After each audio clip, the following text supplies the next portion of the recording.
There's 5 things that you need to do to keep your tomato plants growing, healthy, happy, and producing all summer long. One being trimming the leaves from the ground 6 inches to 8 inches up the stem. Even if they're above that 8-inch level and they're drooping down like this one here, we're going to snip it off. The reason being is it allows the plant to have a lot of air circulation at the bottom, and it also prevents soil from splashing up on the leaves, which is 90% of the diseases your tomato plant will experience is the soil splashing up. So you want to eliminate those variables of those leaves that the soil can potentially splash up on. Another thing, after you remove those leaves and any other discoloring leaves among the plant, take some whole grain cornmeal and take 1 handful and sprinkle it around the base of your tomato plant. What this will do is it has a beneficial bacteria in it called trichoderma that fights early blight, which is in everybody's soil, so it's not just your garden, it's in all soil. And that soil splashing up on the leaves that has the early blight bacteria in it, this will prevent it, this will stop that.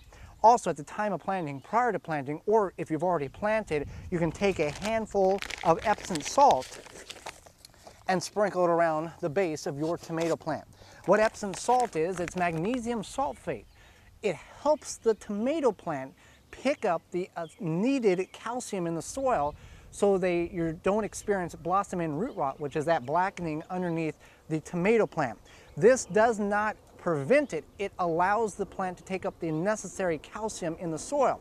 Now, if you've already experienced blossom end root rot, do this to your tomato plant. This will not fix the current tomatoes that are being produced, but it will stop or greatly reduce blossom and root rot on the next batch of tomatoes your tomato plant will produce.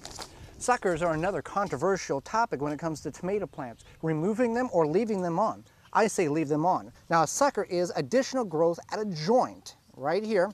This is the main stem. This is a branch coming off that main stem, and this is that additional growth. By removing it, people say you're allowing the plant to put its energy in producing fruit. I say leave it on because that's part of the plant. If the plant didn't want it there, it wouldn't grow an additional growth there. By leaving it there, this will become a leaf like this or a limb like this, and it will also produce fruit, much like this one here. So leave it on, you're going to get more production, and it's not taking away any energy from the plant. If the plant didn't want it there, the plant wouldn't grow it. You can also spray your tomatoes with an organic material, of course. You want to use 2 tablespoons of liquid seaweed and 1 tablespoon of molasses per 1 gallon of water, or that's 3.79 liters of water. What these 2 ingredients do, greatly enhancing your plant's life. The liquid seaweed builds the sugar levels up in the stem of the tomato plant. Why is this important? At the end of the season, as the temperatures begin to get colder, the tomato plant will be more susceptible to freezing at 32 degrees. By increasing the sugar levels, you will increase the possibility of that plant surviving when it's 31, 30, 29 degrees. Why is this important? Because most times as gardening, we experience a very cold snap and then we experience much warmer weather in later fall. So by doing this will increase and keep the plant alive potentially, so you can continue to have tomatoes late into the fall. The liquid molasses will increase the microbial bacteria on the tomato plant and help it grow better. These are just 5 tips that can greatly enhance your tomato production in your own backyard garden.